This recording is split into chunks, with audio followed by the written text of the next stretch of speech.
There was a rule in Vegas, an unspoken law that every performer knew by heart. Never stop the show. The lights stay on. The music keeps playing. A drunk heckler, you insult him back and move on. Someone passes out, security handles it quietly. A fight breaks out, the band plays louder. You never, ever stop the show, because the moment you stop, you break the illusion.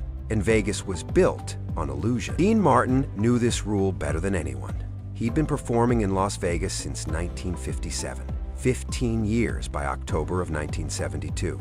He'd seen it all. Gamblers losing their life savings, then stumbling into his show, women crying over cheating husbands, men drowning their failures in bourbon.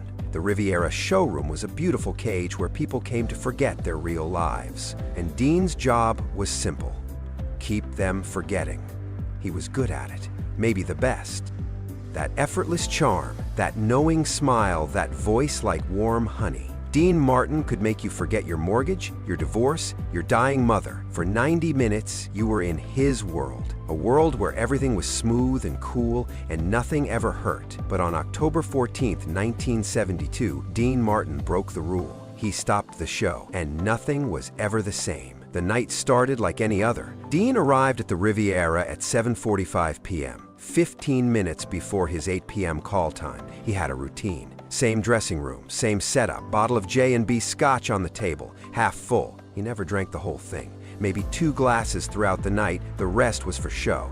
People expected Drunk Dean. They wanted Drunk Dean. So Dean gave them Drunk Dean, even though he was usually the most sober person in the building. His valet, Marcus, helped him into the tuxedo, custom-tailored, Italian fabric.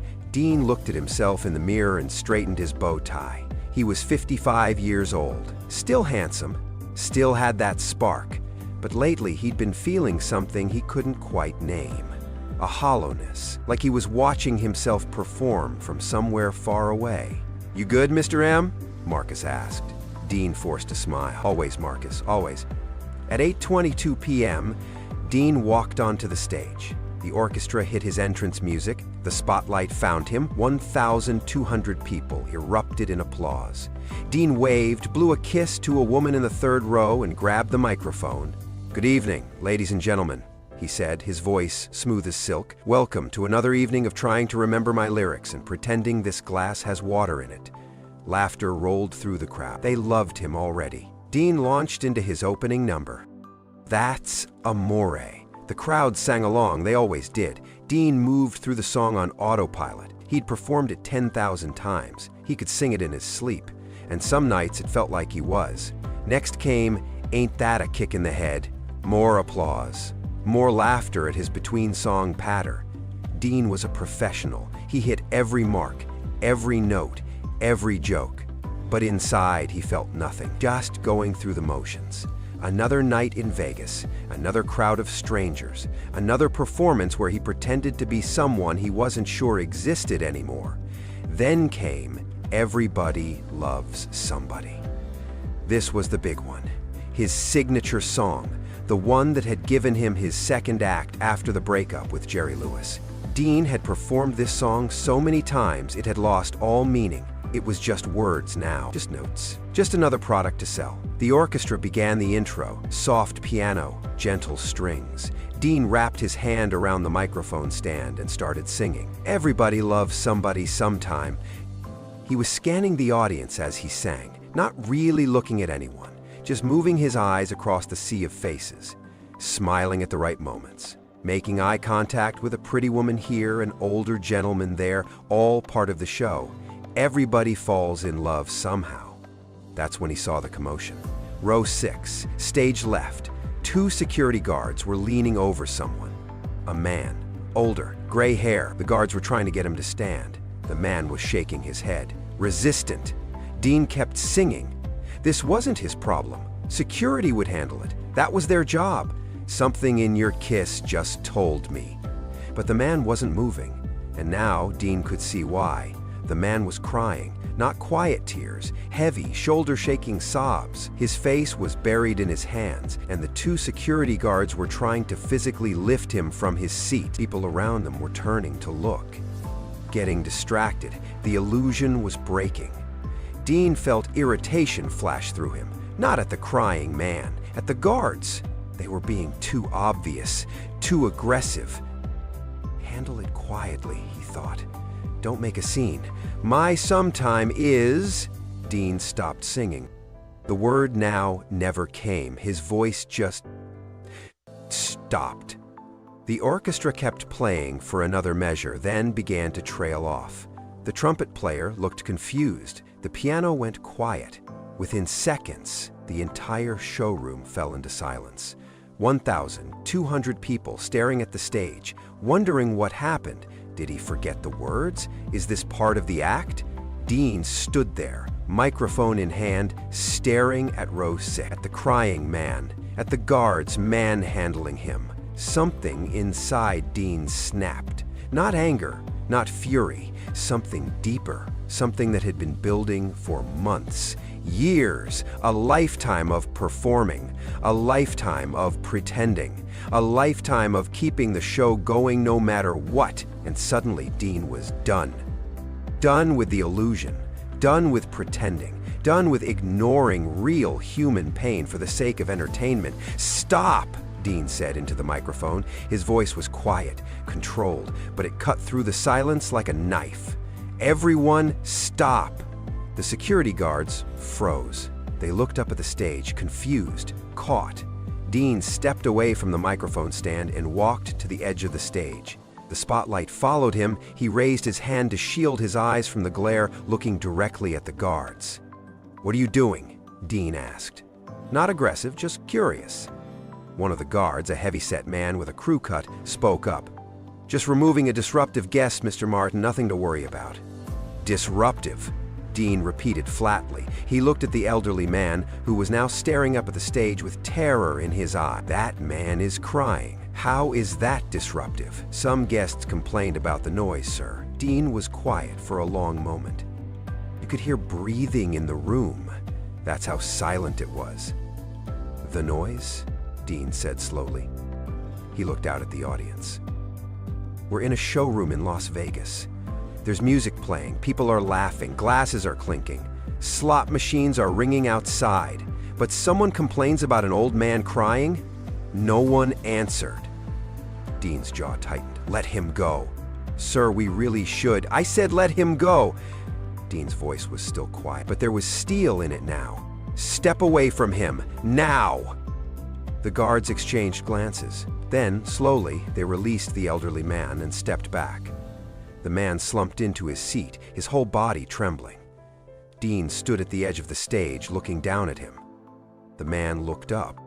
Their eyes met, and Dean saw something in that old man's face that he recognized, something he'd been seeing in his own mirror for months. Loss, profound, soul-crushing loss.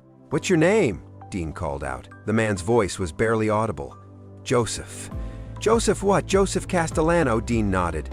"Joseph Castellano. Why are you crying, Joseph?" Joseph looked around.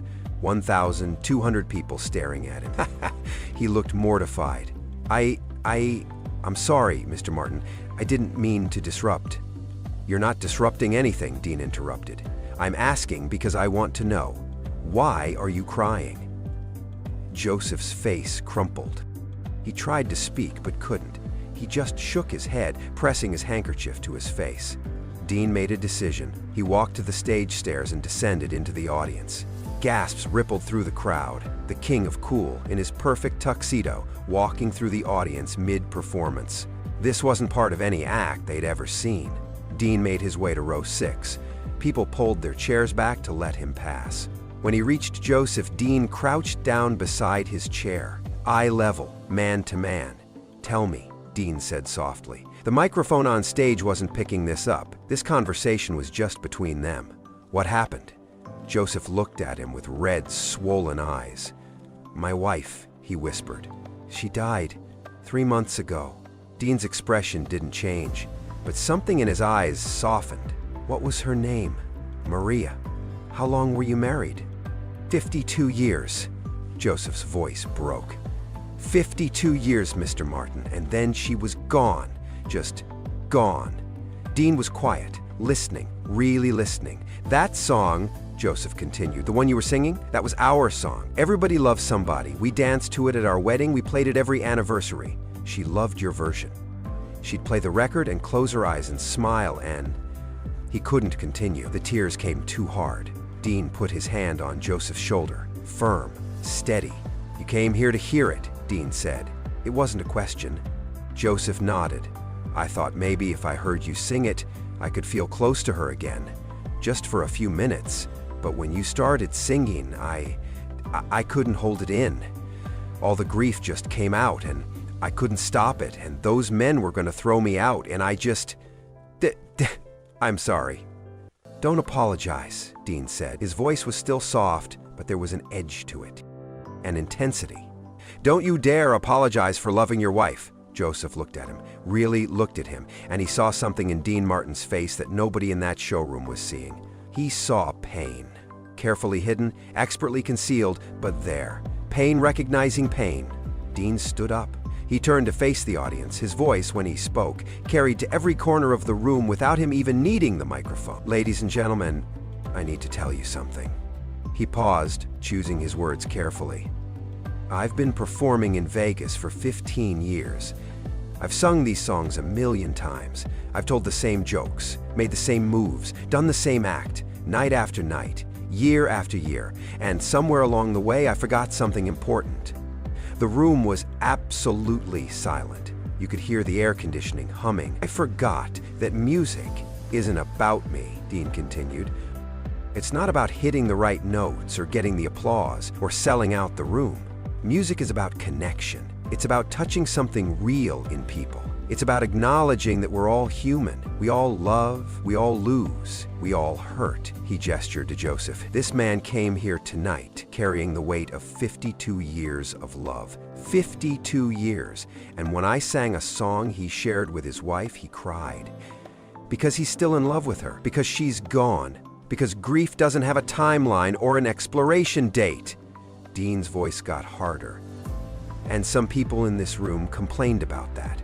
Complained about hearing a man grieve, complained about being reminded that real life exists outside this illusion we've built." He looked around the room, meeting eyes, making people uncomfortable. "Well, let me tell you something. I don't care about those complaints. Because Joseph Castellano loved his wife for 52 years. And I'm going to honor that, right here, right now." Dean walked back to the stage, climbed the stairs, walked to the microphone. The spotlight followed him. He turned to the band leader. "Charlie, bring a chair out here." A stagehand rushed out with a chair. Dean took it and carried it to center stage. Then he walked back down into the audience, to Joseph. "Come with me," Dean said, offering his hand. Joseph's eyes went wide. "What? No, I can't." "Yes, you can." Dean's voice was gentle but firm. "Come on, let's go." Joseph stood on shaking legs. Dean kept his hand on the old man's elbow, steadying him. Together they walked through the audience, up the stage stairs, into the spotlight. Joseph looked terrified. Dean guided him to the chair. "Sit," Dean said. Joseph sat. His hands were gripping the armrest so hard his knuckles were white. Dean walked to the microphone. "Joseph, I'm going to sing that song again. But this time, I'm not singing it for this crowd. I'm singing it for you. For Maria, for 52 years of love that deserves to be honored." He turned to the band. "From the top. And Charlie, make it gentle, like a prayer." The music started, softer this time, more tender. The piano led, each note careful and deliberate. And then Dean began to sing. But his voice was different. Gone was the smooth, effortless Dean Martin sound. This was raw, vulnerable, real. He wasn't performing. He was feeling. Every word carried weight. Every note mattered.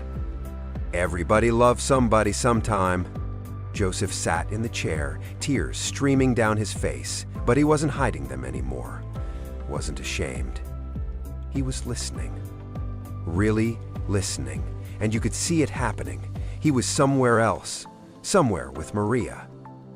Dancing in their living room, holding her close, feeling her heartbeat. Everybody falls in love somehow.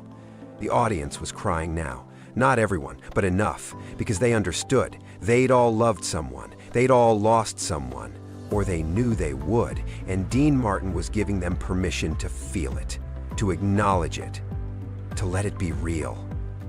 Something in your kiss just told me. Dean's voice cracked slightly. Just barely, but it was there, a fissure in the cool exterior, a glimpse of the human underneath, and it made the song more beautiful, not less. Because perfection is forgettable. But truth? Truth stays with you. My sometime is now. The final note hung in the air. Dean let it fade naturally. No flourish, no showmanship, just the note, the moment, and the silence that followed. For 3 seconds, nobody moved. Then the applause came. But it wasn't the usual Vegas applause, not the polite, expected clapping. This was different, deeper. People stood. Some were openly sobbing. Others were just standing there, stunned, like they'd witnessed something sacred. Dean walked over to Joseph and helped him stand. The old man's legs were unsteady. Dean kept his arm around him. "How do you feel?" Dean asked quietly. Joseph looked at him with tears still wet on his cheeks. "I felt her," he whispered. "When you were singing, I felt her next to me. For the first time since she died, I felt her." Dean's eyes got glassy. He nodded. "Good. That's good." Joseph grabbed Dean's hand with both of his. His grip was surprisingly strong. "Thank you," he said, his voice choked. "Thank you for seeing me. Thank you for not letting them throw me out. Thank you for making my Maria matter. She always mattered," Dean said, "and so do you." Dean helped Joseph back to his seat. The audience gave Joseph a standing ovation as he walked down the stairs. When he reached his row, people were standing, making way for him. Several patted his shoulder as he passed. An elderly woman handed him a fresh handkerchief. He wasn't alone anymore, wasn't invisible. Dean returned to the microphone. He stood there for a moment, collecting himself. Then he smiled. Not his usual smirk, a real smile, tired but genuine. "Well," he said, "that was something." Nervous laughter from the audience. They didn't know how to react. What came next after a moment like that? Dean made the decision for them. "I think we could all use a drink after that." He picked up his prop glass. "Actually, I think I need this to actually be scotch for once." The tension broke. Laughter. Real laughter. The crowd relaxed. Dean had given them permission to move forward. He continued his show. More songs, more jokes. But everything had changed. The audience was different now. More present, more connected. And Dean was different too. He wasn't just performing. He was there, really there, for the first time in longer than he could remember. After the show, Dean's manager, Mort Viner, came backstage. Dean was sitting in his dressing room, tie loosened, the prop scotch glass now actually filled with scotch. "Dean," Mort said carefully, that was something. You said that already." Dean took a sip. "Steak. The casino called." Dean looked up. "And?" "They're not happy. You stopped the show. You brought an audience member on stage. I helped a man grieve his wife," Dean interrupted. "That's what I did, Mort." "I know. But they're worried it'll become a thing. That you'll start stopping shows. That it'll disrupt the illusion." Dean finished. He laughed, but there was no humor in it. "Yeah, God forbid we remind people that they're human." Mort sat down. "Dean, I get it. What you did was beautiful. But..." "No buts." Dean leaned forward.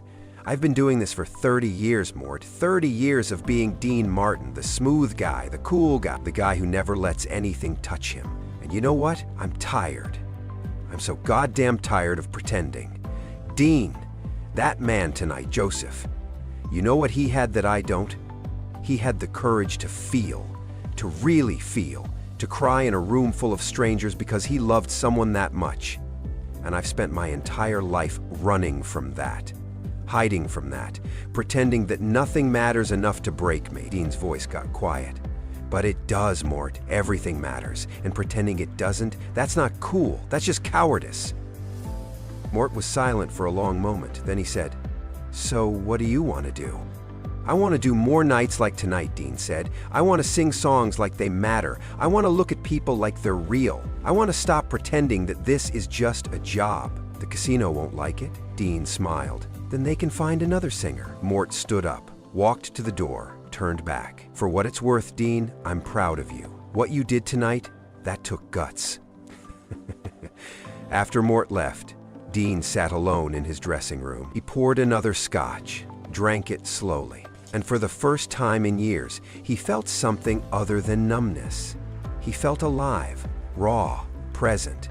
He thought about his own losses, his mother, Angela, who died 6 years earlier. He'd barely grieved her, just kept working, kept performing, kept being Dean Martin. He thought about his marriage to Jeannie, which was falling apart. They were still together, but barely, just existing next to each other. When had they stopped really talking? When had they stopped being real with each other? He thought about his kids. How long had it been since he'd really talked to them? Not just surface conversation, but real talk.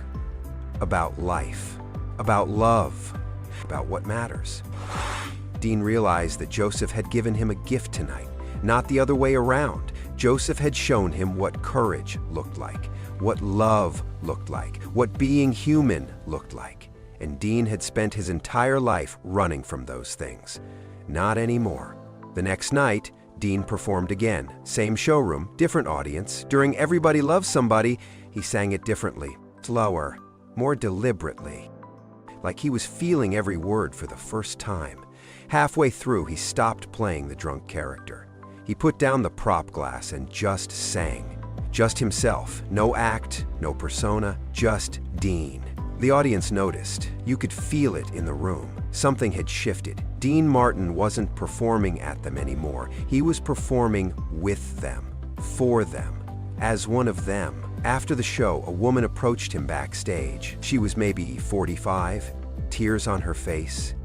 "Mr. Martin," she said, "I was here last night. I saw what you did for that man. And tonight when you sang that song, I thought about my father. He died last year, and I haven't let myself cry about it, not once. But tonight, hearing you sing like that, I finally did." Dean took her hand. "Good," he said simply. "That's good." She nodded.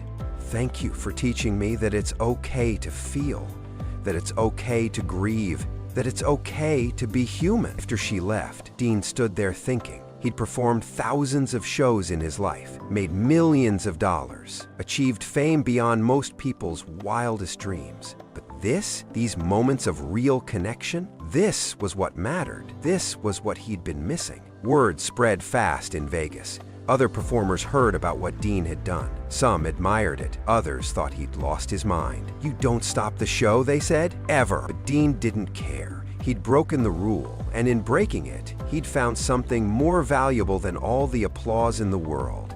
He'd found authenticity, purpose, connection. The incident with Joseph became legendary. People talked about it for years. "Were you there the night Dean stopped his show?" Became a badge of honor in Vegas circles. And Dean's shows became different, more intimate, more real. People came not just to be entertained, but to feel something, to be part of something genuine in the most artificial city in America. Years later, a young performer asked Dean for advice. "How do you connect with an audience?" the kid asked. Dean thought for a moment. Then he said, "Stop trying to be perfect. Stop trying to impress them. Just be human. Be real. Let them see that you hurt, you love, you feel. Because that's what they need, not perfection. Truth." "But won't that make me look weak?" Dean smiled. "Kid, I spent 40 years thinking vulnerability was weakness. Then I met a man named Joseph who taught me different. The strongest thing you can do is let people see you. Really see you. That's courage. Everything else is just hiding." On October 14th, 1972, Dean Martin broke the cardinal rule of Las Vegas. He stopped the show. He let reality intrude on the illusion. He chose compassion over entertainment, humanity over professionalism, truth over performance. And in doing so, he became more than the king of cool. He became real. He became human. He became the man he'd been hiding beneath the persona for decades. Joseph Castellano went home that night and slept peacefully for the first time in 3 months. Dean Martin went home and called his mother's grave at the cemetery. He stood there in the dark and finally let himself cry for her. For all the years he'd wasted pretending to be invincible. For all the moments he'd missed because he was too busy being Dean Martin to be Dino Criscetti. The next morning, Dean called his kids, had real conversations with them, called his siblings, started rebuilding the connections he'd let atrophy, because Joseph had taught him something invaluable. Life is short, love is rare, and pretending you don't feel anything doesn't make you cool, just makes you alone. So Dean stopped pretending, started feeling, started living, and the world didn't end. His career didn't collapse. If anything, he became more beloved. Because people don't love perfection. They love truth. They love seeing themselves reflected in someone else. They love knowing that even legends hurt, love, and grieve. That night, when Dean Martin stopped mid-song, he wasn't just honoring Joseph Castellano. He was honoring everyone who's ever loved and lost. Everyone who's ever felt invisible. Everyone who's ever been told their pain doesn't matter. He was saying, I see you. Your love matters. Your grief is valid. You're not alone. And sometimes, that's the most important song anyone can sing. But the story doesn't end with that realization, because breaking the rule, shattering the illusion, choosing authenticity over performance, these things have consequences. And Dean Martin was about to learn just how deep those consequences ran. 3 days after the incident with Joseph, Dean received a call from the Riviera's general manager, Harold Mitchum. The conversation was brief and icy. Dean, we need to talk about your performances. Dean was in his house in Beverly Hills, feet up on the coffee table, reading the newspaper. What about them, Harold? You've been different. The stopping mid-song, the bringing audience members on stage, the speeches about authenticity and connection. Harold paused. It's making people uncomfortable. Dean lowered the newspaper. What people? High rollers, VIPs. They come to Vegas to escape, Dean, to forget their problems. They don't want to be reminded of death and grief and loss. Too bad, Dean said flatly. Excuse me? I said too bad. If people want pure escapism, they can go see a magic show. I'm a singer, and singers sing about life, real life. That includes the hard part.